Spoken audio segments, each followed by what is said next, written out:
Your kind attention please. Hyderabad కి మరోసారి corona వచ్చేసింది. హైదరాబాద్ లో కరోనా డేంజర్ బెల్స్ మోగిస్తోంది. ఇక రావడం మాత్రమే దాని వంతు, వచ్చాక అది అడ్డదారులు తొక్కి ఎక్కడ పడితే అక్కడ రచ్చ చేస్తుందే తప్ప దానికి ఎగ్జిట్ అంటూ లేదు. ఒకవేళ ఎగ్జిట్ దానికి ఉండాలి అంటే మీరు స్వీయ నియంత్రణ పాటించండి. ప్రతి ఒక్కరు కూడా ఈ రోజుతో డెఫినెట్ గా హైదరాబాద్ లోకి కరోనా రానే వచ్చింది కాబట్టి మీరంతా దయచేసి మాస్కులు ధరించండి. మళ్ళీ పాత పద్ధతిలోనే శానిటైజ్ చేసుకోండి. హ్యాండ్స్ తప్పనిసరిగా బయట నుంచి వెళ్ళి వచ్చిన తర్వాత పరిశుభ్రంగా మీ కాళ్ళు చేతులు కడుక్కున్న తర్వాతే లోపలికి వెళ్ళండి. మరీ ముఖ్యంగా ముసలి వాళ్ళు ఉన్న చోట, చిన్న చిన్న పిల్లలున్న చోట దయచేసి జాగ్రత్తలు వహించండి. లేదు కాదు కూడదు నేనే చాలా యాక్టివ్ అనుకుంటే కనుక కరోనా పెద్ద పెద్ద లాంటి వాళ్ళనే మెడలు వంచింది.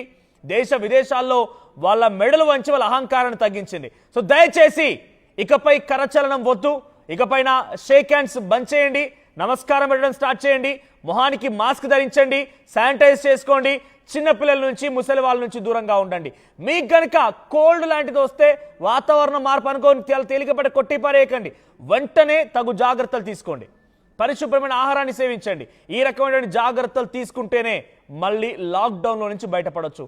కాదు కూడదు ఇంకా ఇలానే ఉంటాం, పిచ్చి పిచ్చిగా ప్రవర్తిస్తామంటే మళ్ళీ ఒక్కసారి తెలంగాణ మొత్తాన్ని లాక్డౌన్ పెట్టేస్తే అర్థం చేసుకోండి ఎలా ఉంటుందో.